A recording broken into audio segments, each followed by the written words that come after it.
welcome back to the channel. I'm Mandy. I'm DJ. And today we are in North Dakota at Theodore Roosevelt National Park, named after a conservationist president. This is our 34th national park together. There's 63 of them. We want to try and see them all in our lifetime. So we started an adventure here in the Dakotas. We're going to be spending the week here in North Dakota as well as South Dakota. We're going to take all of you on the adventure with us. We're going to break this down into some smaller videos for you to watch. So let's go adventure!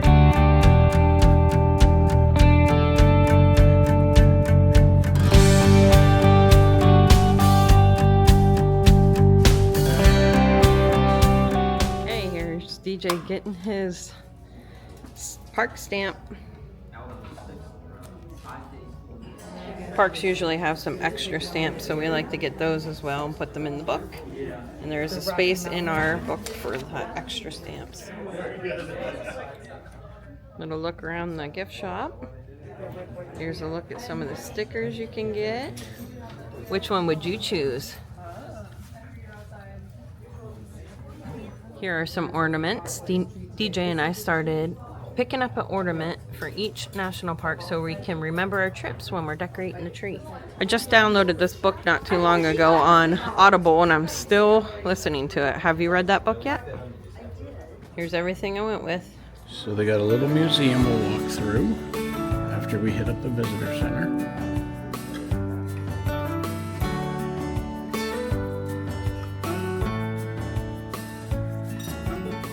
All right, so the sign outside this beautiful cabin says, a quote by Theodore Roosevelt, "I never would have been president if it had not been for my experiences in North Dakota." It continues to say the Maltese Cross cabin was a temporary home for Theodore Roosevelt, who during his mid-20s divided his time between his home in New York City and his 2 ranches in Dakota Territory. The cabin offers a glimpse into Roosevelt's life on the ranch. The books and letters he wrote about his experiences here reveal the role of the Badlands in shaping his character and his passion for protecting wild places. Later, as our nation's 26th president, Roosevelt established the National Forest Service and designated more than 230 million acres of land as national parks, forest monuments, and wildlife reserves.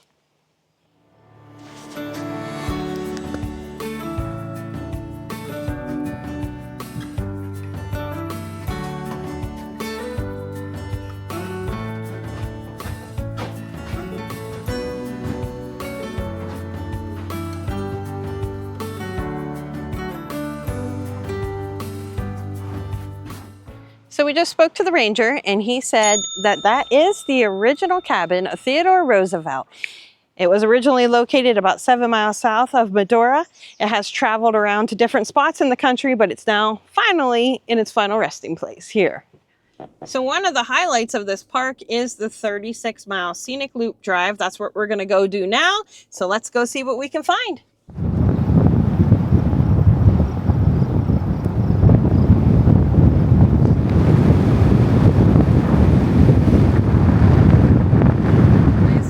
We found the prairie dog town. There's a whole bunch of them out there. Can you hear them squeaking?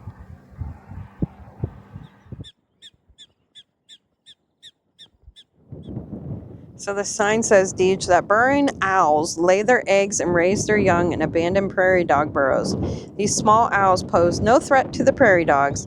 Their diet includes small prey like insects and mice. I didn't know that. I hope we see one.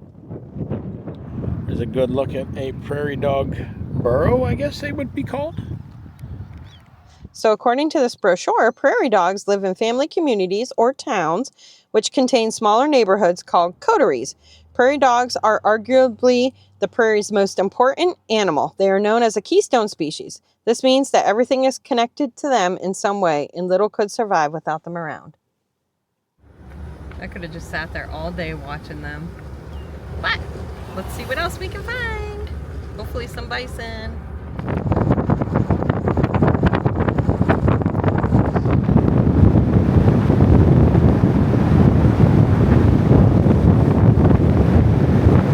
Here's another prairie dog town. Looks like there's going to be quite a few of them throughout the ride.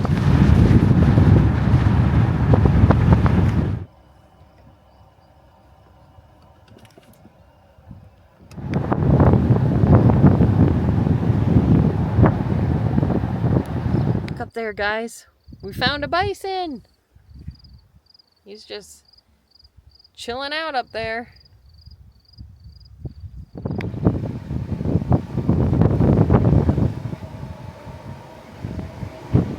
So here's a look at the Badlands of North Dakota.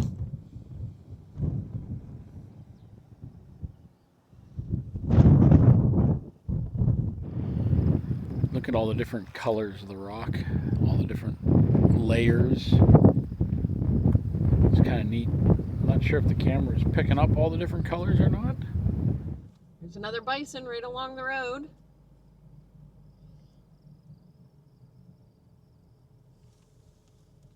So the National Park app has a driving tour that you can listen to as you're going through the scenic drive here. And at this spot, it was talking about these buttes. And what you'll notice about them is on the south-facing slopes, it's pretty much void of vegetation, where on the north-facing side of the slopes, you can see some plants, some trees, and that's due to the sun baking on the south side of the slopes. It dries up the soil, not allowing plants to grow, where on the north side, it gets a little break from that sun, allowing the soil to hold a little bit more moisture and therefore allowing some plants to grow. So I thought that was pretty neat. You can really get a good look at it here. So we're driving down this dirt road for about a mile to get to the coal vein trail, where it's just a 0.8 mile loop. And it's going to give us some history on the geology, but it also said we may have a chance to see those free roaming horses.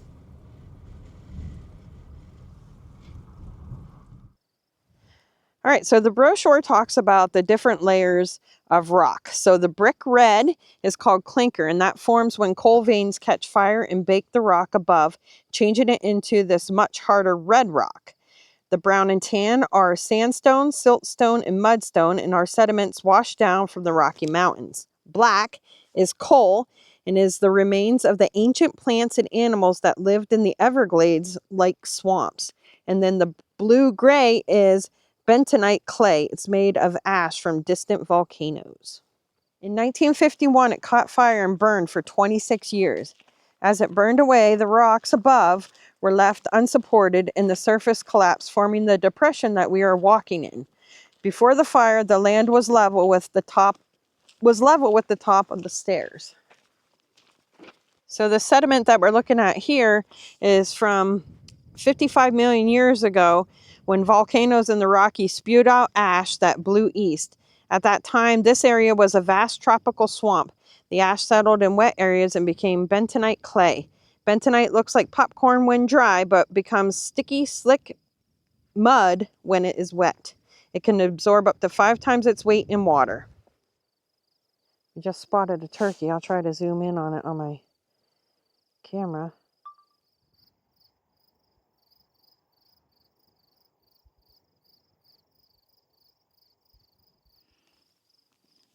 So these trees are Rocky Mountain juniper. You can see they got, I think, little purple berries on them. So here is a look at the coal vein.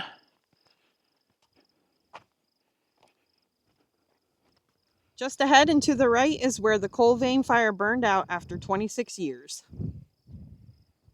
Here's a look at that clinker rock. And this is from when burning coal bakes the rock above it. So we got to signpost number 8, and we took a left at the post to an overlook, and it did caution that it drops off sharply, and it does drop off. Look. Oh yeah, there's like a cactus. Oh, or there's some cactus down here. Prickly pear? But it does drop off, and there's a look out through the little valley. Okay, so we're back on the path after we went and checked out that overlook area. So these stairs lead us down to a seasonal stream. And there is a bridge crossing down here.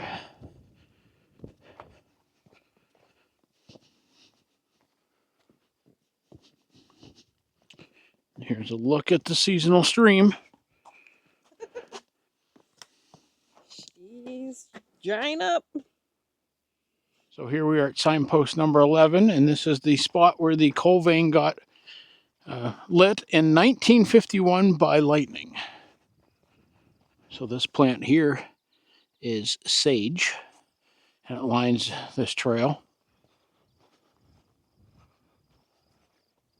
There's a little bunny right on the side of the trail.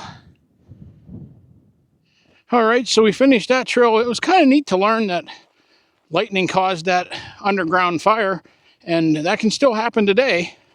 So if lightning were to strike out here, it could catch that coal vein on fire. In the park pamphlet, it did say that you may see smoke. So there is currently active coal vein fires within Theodore Roosevelt National Park. The next trail we're going to do is this Boy Court Trail. It's easy, 0.3 mile out and back. They suggest about 15 minutes, but right beside that sign is this one. We just talked about how lightning can cause these underground coal vein fires, and it's saying that there's one right here. So let's go see if we can see any evidence of that fire. So this path you can see is concrete, so it's a pretty easy walk. So this is a pretty cool view from along that trail.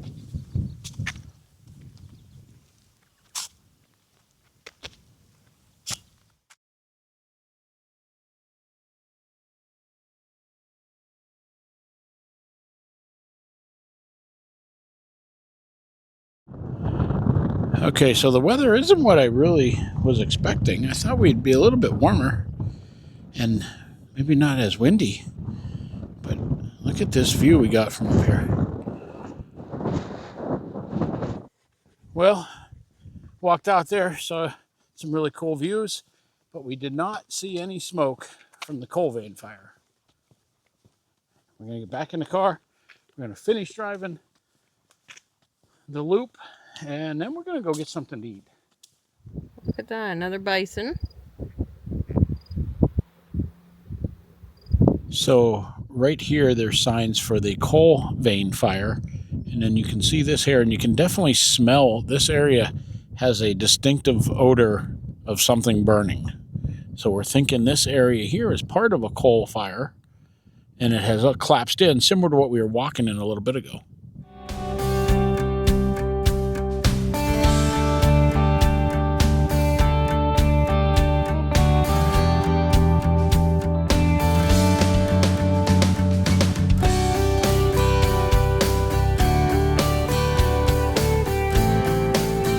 So we are going to stop and maybe get pizza at the Little Missouri Saloon in the town of Madera. Here's a look at the outside of it. Okay, so right outside the restaurant is this tour bus, and it says Ashley Wineland on tour now. We don't know if she's in there singing or who is, but somebody's doing a good job. So there was a sign outside that is her singing tonight. All right, so here's the pizza. It's a thin crust, and we went with garlic parmesan wings. Right outside the entrance to the national park is the town of Madera. We ate there last night, and here's a look at the little shopping right along the main street in town.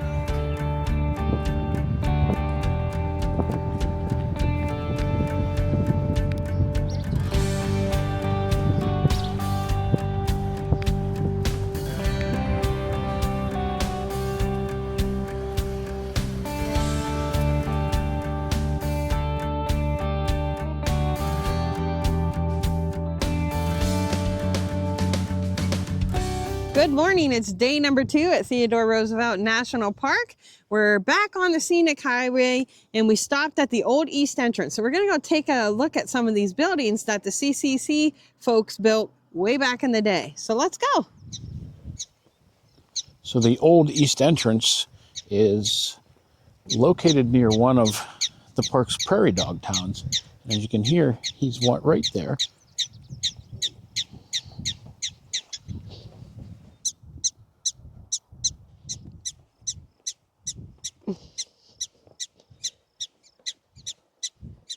There's another look at us walking through this prairie dog town.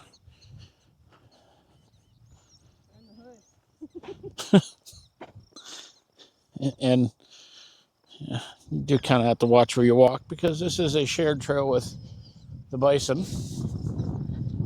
So here's a look at the entrance, the old entrance, the stonework. Everything's still standing back here.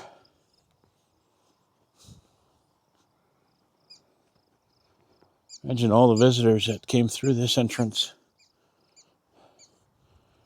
And the entrance station is in still really good shape. Yeah, it really is.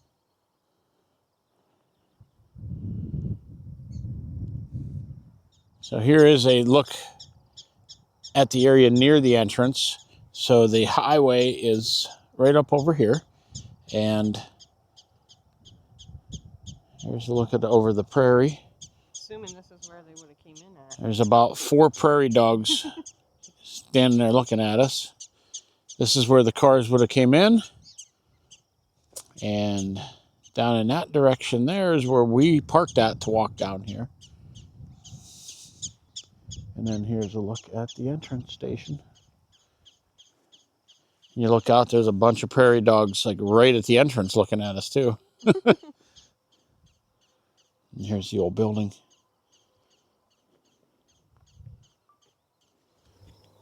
So this building was constructed in the 1930s and it was all hand quarried. And look at the condition that it's in. This is in really good shape.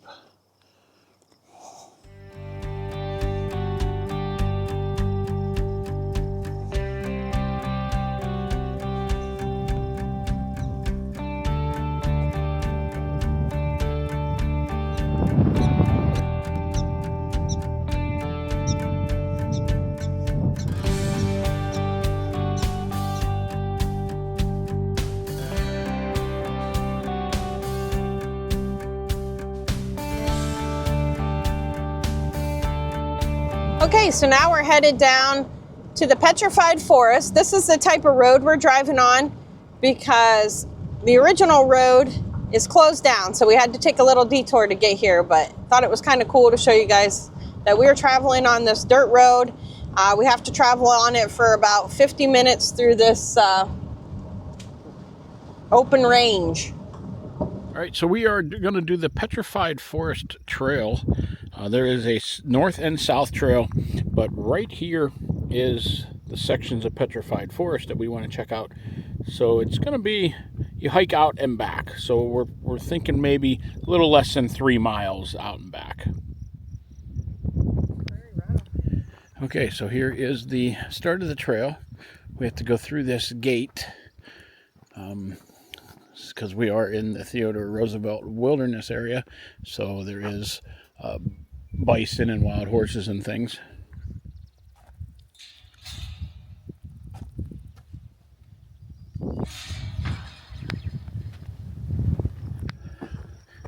And the trail starts off uphill. This will give you a size comparison of a bison track. I wear a size 12 boot, so it's not a very distinct path, and there is no blazed colored trail markers.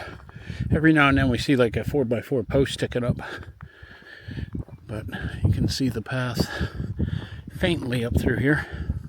Wow, look to your left.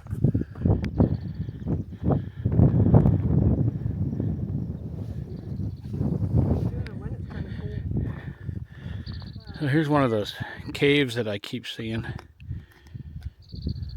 don't know if you can see it at the very top of there. That post sticking up, that'd be our trail marker. Right up there. There's a look at where we just came from. That red road you can see there, that leads into the parking lot. We're coming up to our half-mile trail split. So it's about the same distance either way, but look how cool it is up here. Look how prairie-like up on top here it is. Okay, Mandy said she wanted to go north, so we turned left at that sign, and we're going to walk across the prairie for about, it looked like it just maybe over a mile till we get to the area that has the petrified wood.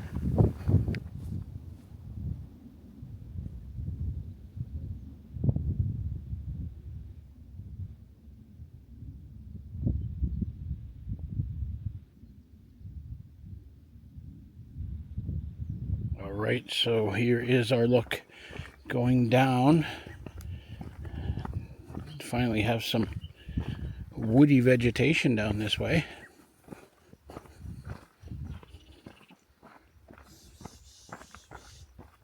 That's Mandy calling in birds.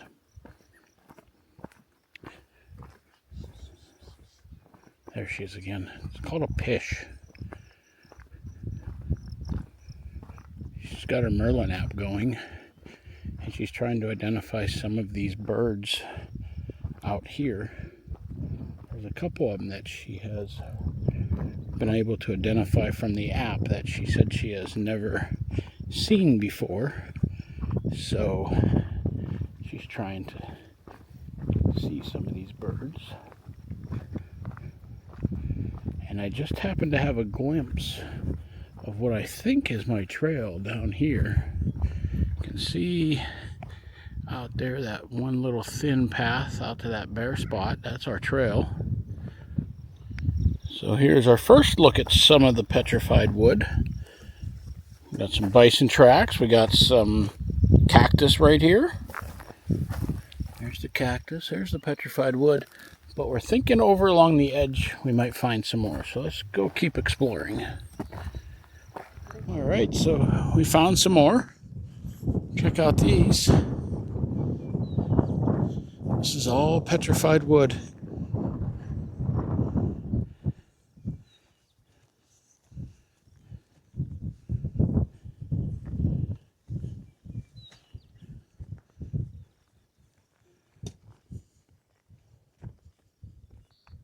So according to the National Park Service, Theodore Roosevelt National Park was a very different place 65 million years ago, just after the extinction of the dinosaurs. The Rocky Mountains were forming in the west, and the land where the park now sits was flat, swampy delta. A crocodile-like predator hunted in the water, swimming alongside turtles, snails, and clams, and all around grew massive trees like the sequoia, bald cypress, and magnolia. These trees are still around today, if you know where to look. Quickly buried by sediments washed down from the growing Rockies, the trees didn't decompose, instead undergoing a process called petrification. Water washed through the mineral-rich sediments surrounding the buried trees, and these minerals slowly replaced the organic compounds inside the trunks. As the Badlands eroded, these petrified remnants were slowly exposed. The Petrified Forest in Theodore Roosevelt National Park contains the third highest concentration of petrified wood in the United States, after Petrified Forest National Park and Yellowstone National Park.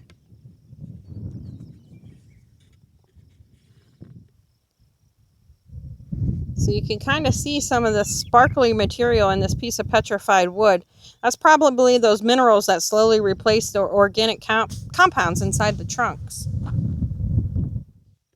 Here's a good look at a cap rock. So the harder sandstone rock on top is kind of protecting the softer rock underneath it from erosion. So you can see all the old petrified wood stumps all along this bank here, and the erosion process that's taking place. This place is really cool. It is really neat. I know I just showed you guys a cap rock, but then I found another cool look at one, so you can see the rock on top and the rock underneath it is eroding away. So eventually that cap rock will fall. But it's a good look at how the erosion process is happening. These old stumps right along the edge, they're just teetering up there. There's a cool long piece of petrified wood. Not just a stump or a chunk. Looks like a whole piece of a tree. All right, guys. Well, we hope you enjoyed touring around North Dakota at Theodore Roosevelt National Park with us. We're going to end the video here at the trailhead to the Petrified Forest. That was really cool. What do you think of that? I think that was probably one of my favorite part of the whole park. Yeah, I have to say that was really, really cool. I also love checking out the wildlife, the prairie dogs. I probably could have watched them all day if I had the time. Seeing the bison, the little babies, that was such a cool thing. But we are going to continue our trip down. Our next video is going to be at Devil's Tower in Wyoming. So we hope you can join us there. We'll see you in the next one. Bye.